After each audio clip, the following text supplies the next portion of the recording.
My name is Elizabeth L. Swarthout, but everybody calls me Betty. I'm from Central Pennsylvania. It was the former Central Pennsylvania Annual Conference. I was commissioned in 1977, and I was as far as we know, the only deaconess commissioned in the outdoors kneeling on a stray bale of hay. We were in a former farm which was turning into a fairgrounds, but it was in the early stages.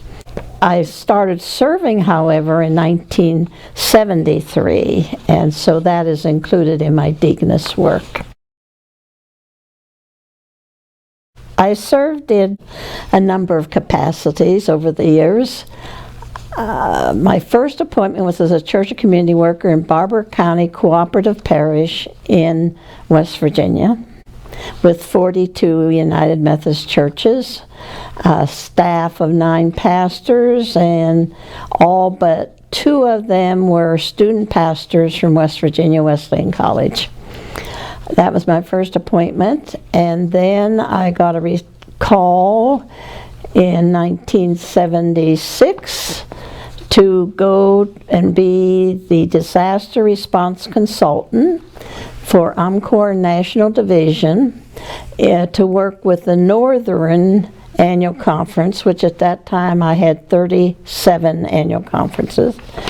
And I was one of the first persons as a church and community worker, along with Virginia Miller. She had the Southern conferences. And my headquarters was in Scott Depot, West Virginia. But I had 2 other parts of my job.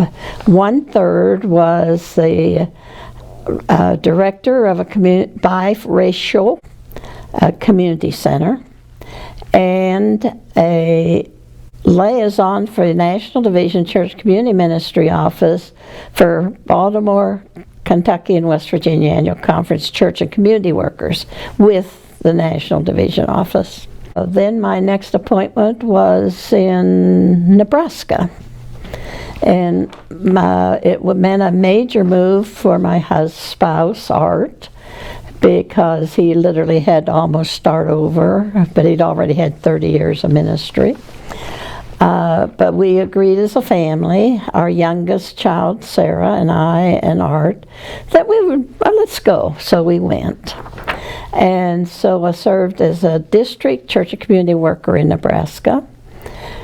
And from there, was moved to New Jersey. I had to resign church and community ministry, as Art was going to be the associate Deputy General Secretary of the Commission on Archives and History. And then that fall, I was appointed as a deaconess to Mission Personnel Office at the General Board of Global Ministries, and commuted there. And that, in essence, was in my words, it wasn't my title, but it was in the Mission Personnel Department as the care and nurture of United Methodist missionaries around the world, which included the processing and training of future United Methodist missionaries. And also I oversaw the Crusade Scholarship Program each year, which is from the Worldwide Communion Offering.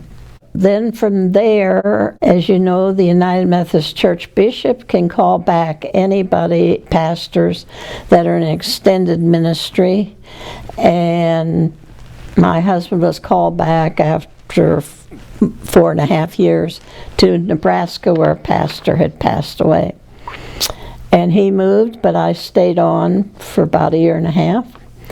And then I've got a position, an appointment to a secular organization called the Northwest Community Action Agency in 5 counties in Nebraska and 2 time zones. The work there was about 48 miles from Art's appointment. And from there, moved with Art to a new appointment. I went on leave of absence. tried for 2 years to get an appointment, but I always came out in the short end because I was experienced and was willing to work part-time. That was, at that time at least, was not acceptable. And then Art and I both were appointed to a Custer County parish in Nebraska, which nationally was sort of the model of how parishes work. And he was coordinator and I was 3/4 time at that appointment. And then we retired. I had an appointment to retirement, and then about 6 years ago, God decided I had an appointment to be caregiver. So that's where I'm at now. Well, I grew up in rural central Pennsylvania, just on the edge of a small town we called it Blue Ball. The post office called it West Decatur because there was another Blue Ball in eastern Pennsylvania. That's just a little history. And we were located along the old Erie Pike and so there was an inn on the pike that had a big blue ball, so that's the reason I called that.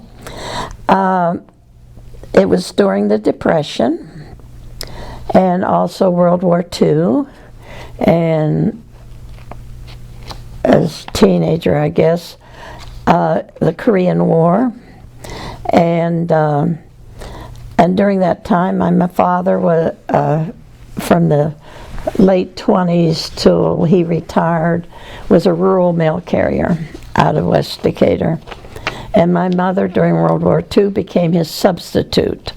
And I say that because there was no men available.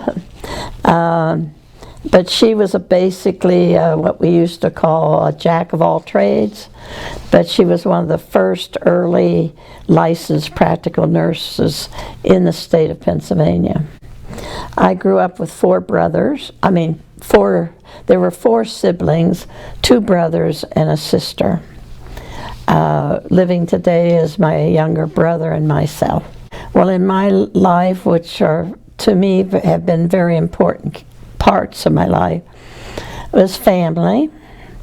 My parents both came from large families. I'm mother of one of 12, which were 7 sisters and 5 brothers. And my father, the eldest of 13, and only 8 grew to adulthood. And his mother passed away at 41. Then there was the other influence was school. It was half a mile from my home, where we had 1 through 8 grades. And those teachers, of course, made a mark in my life. High school was 5 miles away, so we rode a bus to school. And the other part, very important part, is the church. And at that time, it was the Methodist Church. But I would have to say that the Evangelical United Brethren Church was also a great part of my growing up, because that was my mother's family. So if you were to ask me which church I was from, I'd say both, because they both influenced my life. And church, we did, it was a big influence from the standpoint of they let the young people take leadership, do things that was a great help in future. I preached when I was a teenager. I wouldn't preach those sermons today when I looked at them a few months ago, but there's nothing wrong with them, but they were just, a teenager's sermon. And when the preacher, which was a student pastor usually, would go on vacation or something, they'd ask me to preach at the 3 churches on the charge. And of course my parents would drive me to that. Music the choir was a great influence, and as a teenager I probably turned out at that time, not today, but then, the main soloist many times, but didn't quite make it other times. Sunday school and vacation Bible schools was a big part, and I was teaching vacation Bible school by the time I was in high school. And then 4-H was another very important part of my life. I was a member of the 4-H for 11 and a half years, including time in college, and was like a junior leader and stuff in that, and very active on the county-wide. And I give the 4-H credit of leadership ability from the standpoint of experience in parliamentary procedure, because I had to lead a mock meeting on the county level. I was selected to do that, and had some other involvements with that. It was about 10 years of age I decided I wanted to go in the mission field. My mother did very good at knowing that there was a Baptist church in Phillipsburg, where we went to high school, that had Mission Week. And they brought in their missionaries for the week. And Mother would drop me off at the church every evening for that week, and I would listen to missionaries talk, and that just sort of got me a little more excited about it.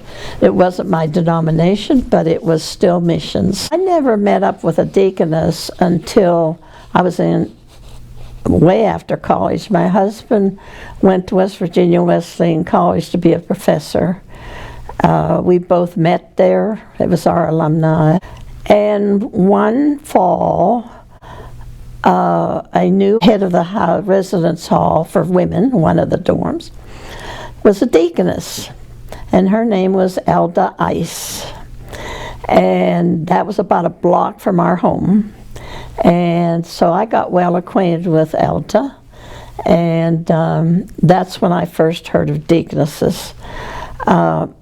Later, way later in life, a dear deaconess friend of mine, Grace Estel, I discovered about the time I graduated from college, she was appointed as a church and community worker in Clearfield, Pennsylvania, which was 14 miles from my home, to a parish. So it was sort of interesting, but I didn't know that till even after that. I think my strong involvement in the church, plus being a minister's spouse and having practical experience with and leadership within conference district and so forth, not only United Methodist Women, but of WSCS at that time, or of the church proper, was part of what brought me in. I had done the study of ministry, so that was another thing I had done.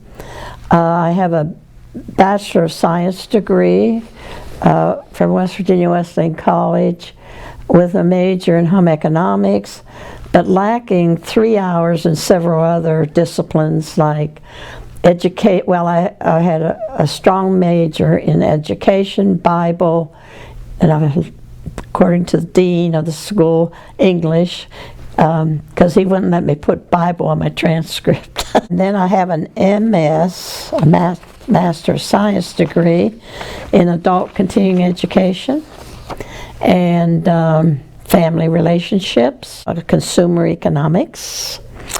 And so those have stood me well through that. And part being a pastor's wife, because actually I ended up applying for church community ministry and deaconesses 25 years after I left home. So, but in the meantime, I'd had 3 children and married a pastor. I would say that I've been associated with the history of United Methodist Women for over 65 years, because I really, and that's not counting my childhood experience with them, and a teenager. So I did not do as today's deaconess are doing, getting the policy and everything, because I already had that. Also, part of my training was experience as being a dietitian, a high school teacher, a county extension agent in 2 states, and also a coordinator of adult continuing education for a consortium of 4 colleges in Central West Virginia, just prior to my applying for church community ministry. So all those things added up that as one of a deaconess that worked closely with church community ministry on the national level, she always says, and all of a sudden out of the woodwork comes this person with the experience.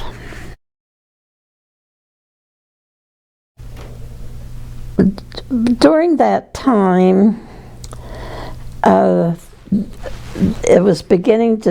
we were beginning to realize that some leadership of the United Methodist Church wanted to do away with the Deaconess movement, and did everything they could to make that happen. It was during that time that I guess maybe a little later, not exactly in 77, but the study of ministry occurred. And the Deaconess office was a part of that, and I was at a couple of those meetings during that study.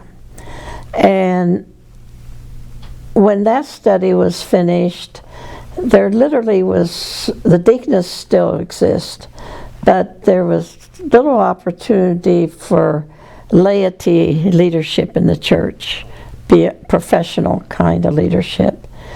And then also what was interesting that happened, it didn't take long for us to learn that by telephone calls, that men were ignored that wanted to do like Christian education or any other laity professionally in it. And so as part of that movement that determined the name of the men, and worked with that through those years. Also, church community ministry was diminishing because they weren't allocating money to do their part in that. So I guess those would probably be the main things that I was well aware of in those times. There's probably other things, but I have, what do they call it? So picketing. I've done that for peace and the Iraq War, after retirement mostly, because I didn't really have the money, time with raising 3 kids, and pastor's wife is demanding, and the other things that way, but I very much have, not only through my work, but through donations, not only money, but other means of helping the area. Of the different issues, very strong education, very active in PTA, particularly when Art got the appointment back at Wesleyan, we knew we need to supplement our children's education. And it was very important that we not neglect that.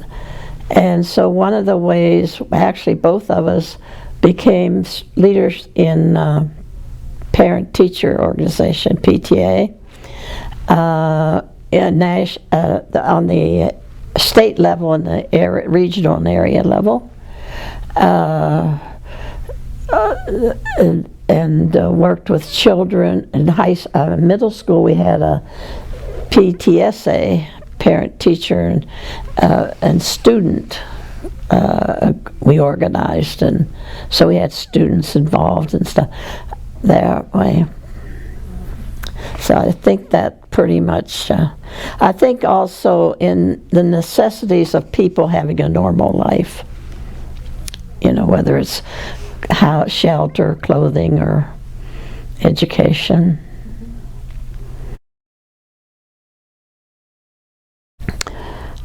I think the most challenging to me, not only leadership-wise, not as much in leadership-wise as an emotional, was the disaster response. It took its toll on me because I wanted everyone to be back to normal, and it's not that we didn't work hard to get that to happen, but it didn't. Probably the challenge or disappointment was in how some men, I can't say all men, but some men was not acceptable of a woman in leadership within the church or any place. And I came up against that many times through the years. And I guess one of the biggest disappointment I had was in the process of becoming a church community worker particularly, and then wasn't as hard as the Deaconess process. But there again, I wrote for an application for church community ministry, and at the time I did not know I could also apply to be a deaconess at the same time. I didn't know that.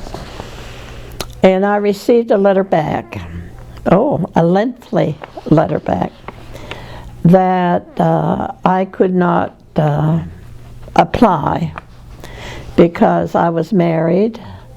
I was married to a pastor. I had children.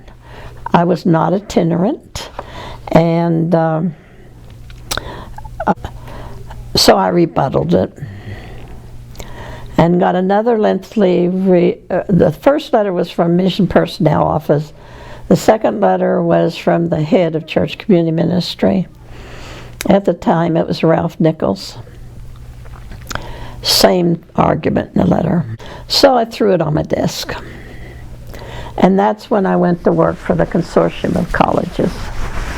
And that because of the time, Nixon was president, and they kept asking me to cut the budget because it was a program, it's one of the titles that was funded by federal government. They'd say, I'd go to work one day, they'd say, cut your budget 10%, but don't touch salaries. And then I might go to work a day or two after I've done all that work saying, put back in 5%.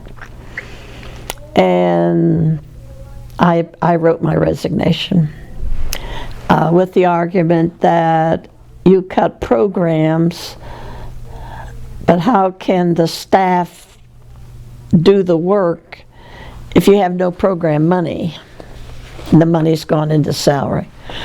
So I quit. So I applied again for church and community work, and evidently the staff in that department had changed, and I got an application, filled it out, then I got the initial application, and then I filled it out, and then I got the final application, and then there was no, the only communication was phone, and I got a phone call. How can I get you out of West Virginia? And an accent person on the other end, who later I became well known, I knew her well. And I said, well, where do you want to send me? And she says, well, you need to get the psychologicals. And Pittsburgh or Charlottesville, Virginia. Now I'm in central West Virginia. And I said, I think you want to send me to Pittsburgh, because going to Charlottesville was mountain after mountain after mountain, 2-lane highways. And so I did the psychologicals, and at that time we were processed for interviews through a regional committee. There was a period of time, I don't know how many years, and I had to go to Columbus, Ohio for that interview. And interesting enough, after they interviewed me, there was a doctor on the committee. He wasn't chair, I don't think, but he was a orthopedic doctor. Well, my health showed that I had ruptured discs in my back. And I can remember there were a whole bunch of other people there being interviewed. He pulled me into the sanctuary to tell me that they had voted to accept me. But then he says, now what are we going to do about this back? And sit and talk to me for a while now. The other interesting thing in that whole application process, you had to have a physical. And it so happened in Philippi, West Virginia, there was a Myers clinic, and one of the Dr. Myers had been a missionary, I believe to Africa. But he did the physical, and he had the sheet from the board he had to sign. And he looked at me and he says, and I've never told this to anybody, he said, I should not sign this, but you're going to do it anyways. So he signed it. So that probably could have been my denial was health, because I've never in all my life have had good health. So anyways, that was the process I went through. But a supportive was my husband's support through all these years. I would say he early on became so supportive of women and of raising children. I would guess he was one of the early men that changed diapers and made formulas, you know. And he was no cook, but he took care of the children. To him, he was a part of basically the whole rearing them and influence them. And I think they would say that to you today as 50 and 60-year-olds, you know, that he was a great part in that.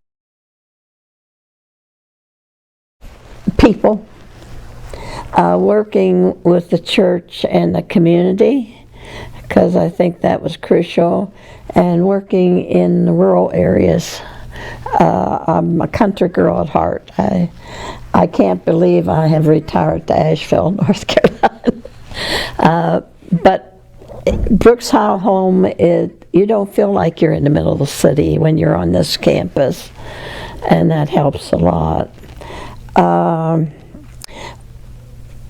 One of the things I really enjoyed seeing is people growing in their own faith journey, but also in leadership. When you first meet them, they're very shy and they're not, and then you see them develop. And like one woman, first district meeting I went to in Nebraska, she came to the district meeting because she asked her pastor to get her appointed to the district council.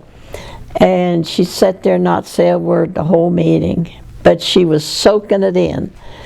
And then to see her progress to be a local pastor, you know, in spite of some handicaps that some people are trying to put in their way. That was exciting to see people grow that way, and she wasn't the only one. Witnessing people in their own spiritual relationship with God and their prayer life, and how that evolved in them reaching out to others. And one of the things I really, I don't know what the correct word is, so whether it's to enjoy or what, but is leading retreats on all levels of conference district, local churches, and so forth. That that to me was one of the strong parts of ministry, and then of growing myself, you know, through it all. I think that's important. Be faithful to your own calling to ministry, and to strengthen yourself in your prayer life and relationship with God, because that's the basic thing that's going to help you in the long run do your service. Be a team player. There's no I in team. And be supportive of others in leadership. And a team player also knows how to delegate. You're not going to be successful at developing leadership if you do all the things you're trying to share. Let them be part of the leaders. So it's a case like 4-H. We always said, we don't work for the children, we work with the children. And that was also through PTA and all that. It's because if you're going to develop leadership, whether it's in missions or whatever form, you need to be working with them. And sometimes that's hard for some of us. And I know at almost 90 years old, it's hard for me to say when I'm chair of something that, you know, I argue with myself all the time, you know, Betty, you're not 50 anymore. You know, you can't. So you do have to learn to delegate. Be inclusive of all peoples, no matter who they are and what age they are, or what kind of life they may be leading. Be inclusive. And no matter where we read in the Bible, God was always loving. And from my perspective, He's telling me to also be loving and unconditionally loving. You know, you don't have to do this in order for me to do this, that kind of thing. But supportive of the people. And to serve and live as a Christian example. That's a few. I probably could come up with some more. And during my time appointed as the Program Director of Mission Personnel Resources, I had an interim appointment as executive in the Deaconess Office of National Division at the General Board of Global Ministries. So let me give you a little background. In March 1988, the 100th anniversary of the Deaconess movement was celebrated at the Board of General Ministries of the United Methodist Church. And it was celebrated at 475 Riverside Drive when they had the General Directors meeting that spring. And it was not promoted, so was not well attended. Well, then in 1988, the 100th anniversary of the movement was celebrated in Kansas City, Missouri, on the campus of St. Paul's Theological Seminary campus. During the 100th anniversary of that convocation, the National Association of Deaconesses and Home Missionaries was formed as a separate group that would not be in any ways connected to the operation at the General Board of Global Ministries. It was a movement of places where they could gather together in community and have worship and discussions and learn, like a continuing education experience. Later in the month of August, after our Kansas City convocation, 8 national staff of the General Board of Global Ministries were eliminated, and the Deaconess office was closed. The executive of that office was one of the 8 eliminated, plus 2 other deaconesses. It was actually 7 national staff people. In early September of that year, I received a phone call while on a family vacation at Lake Junaluska. I was to start to be the interim executive for the next months ahead when I arrived back from my vacation. I was to continue my full-time appointment in the Mission Personnel Resource Department. And so that means I would technically have 2 full-time positions over the months ahead. And I need to tell you that you should allow no one to tell you that something is part-time, when in order to do the work that exists, you put in double time in order to fulfill the duties. And the interesting thing was that my offices, 2 offices, were on the 3rd and the 14th floor of the 475 Riverside Drive in New York City. These months were not happy or easy months for the office or the Deaconess community. It was a time that the Order of Deaconesses was about to be ended. It didn't just happen overnight. It was being discussed and planned over a long period of time, where there were few active deaconesses during those 25 years of the church's study of ministry. So it continued, and why continue the Deaconess mission service?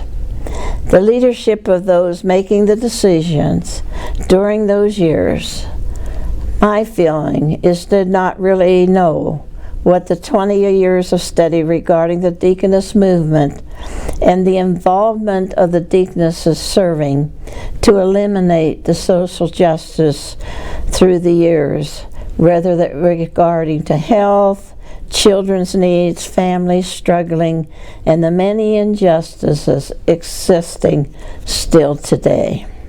Now we work with communities and churches and the nation through those 100+ years, yet sometimes beyond our coasts.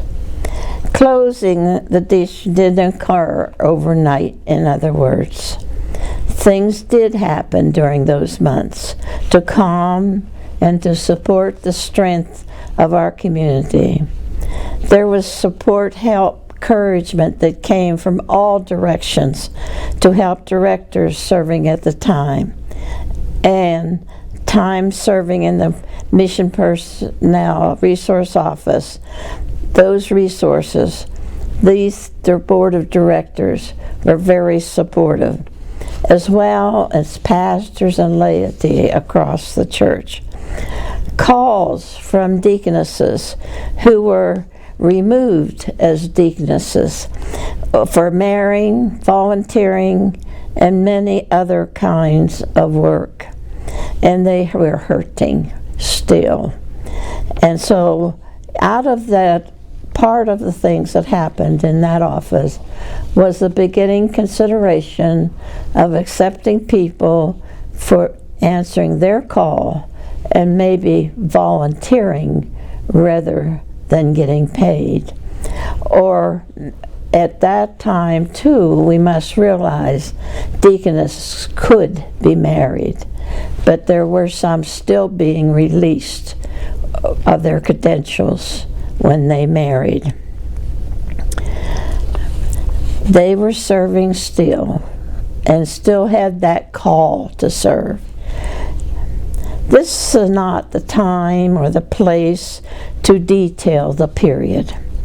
However, it was not right to hide that period of our history by not having the interim director be interviewed, and to share the documents of the period during the research and writing of the book, My Calling to Fulfill. There was a book printed called My Calling to Fulfill by Mary Agnes Dougherty in 1997, was for the first time shared with the community at their convocation on Scarlett Bennett Center.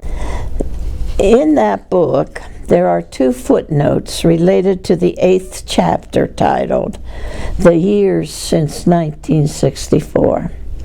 The first notebook, number 1 of that particular chapter, quoted underneath the heading, "Needless to say, these have not been easy days for," and then ... quote marks. The footnote reads like this. Number 1, Betty Swarthout, "Greetings, Deaconesses, News and Views Home Missionary, January 1989, page 2. The second footnote is related to page 267 in this particular book, which stated, "In July 1989, the National Division restored the Deaconess's portfolio, but only on a half-time basis." Footnote 162. Betty Swarthout of the Office of Mission Personnel Resources filled in during the interim between Brewer's dismissal and Lexig's arrival, July 1989. Period. That is all that's mentioned about that period of history. During that time, I might note that a source told me when I was requested to contact the international and the Caribbean and the Americas organizations called Deaconess, which is the Deaconess of the Americas, and the International Deaconess regarding the office and Deaconess and home missionary community status. I was told by a person that we never had any contact with those 2 organizations. So I knew that not to be true, because I myself had attended several of their conferences through the years. So one means of support, one day I got a phone call from another agency asking me if there's anything she could do to help in the process.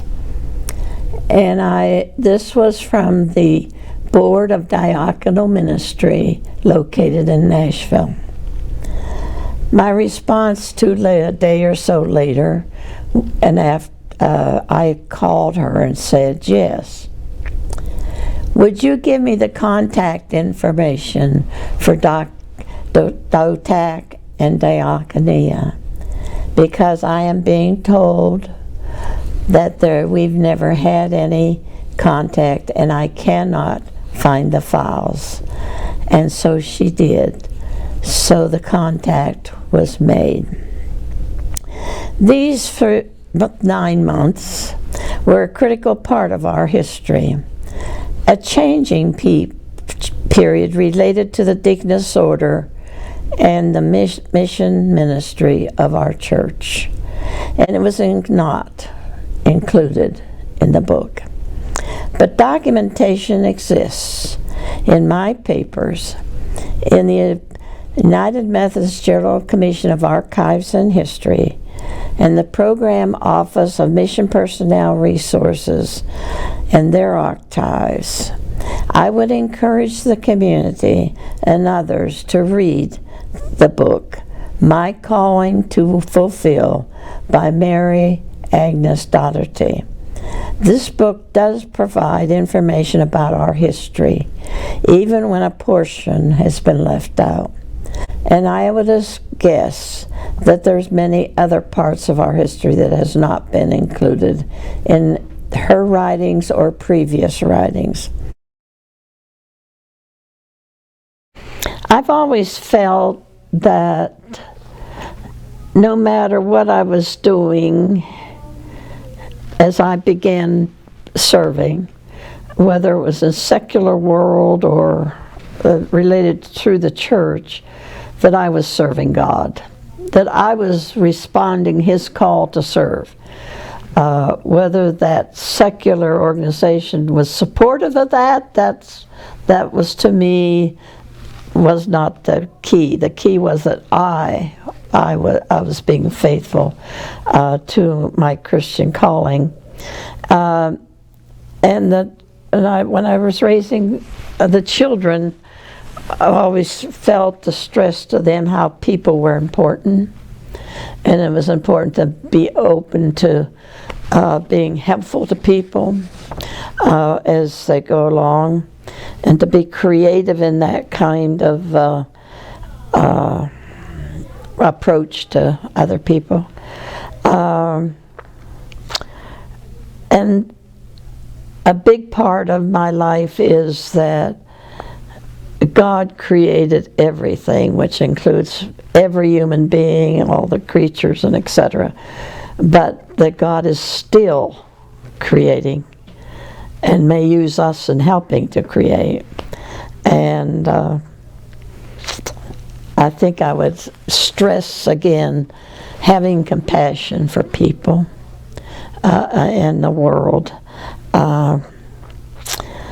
And I think all this I've realized through my own daily life, not only as a pastor's wife, but a wife, a mother, and the experiences that I've had through these almost 90 years of being still excited about having the connection through the church as a deaconess, particularly, and very, I don't know if the word's right or not, very proud of our children and how they in turn have been very outreach to others, and particularly their care of their mother and father, which many of us at times are not that fortunate, and we have been. And I'll close with saying that we now are, as a family and community, caring for my husband when he has spent so many years doing the same thing. But knowing that his stage in life right now is nothing like he was before 6 years ago. And that in itself has been a education on how to be a good caregiver, in the immediate situation or at long distance. And I wish all people God's love.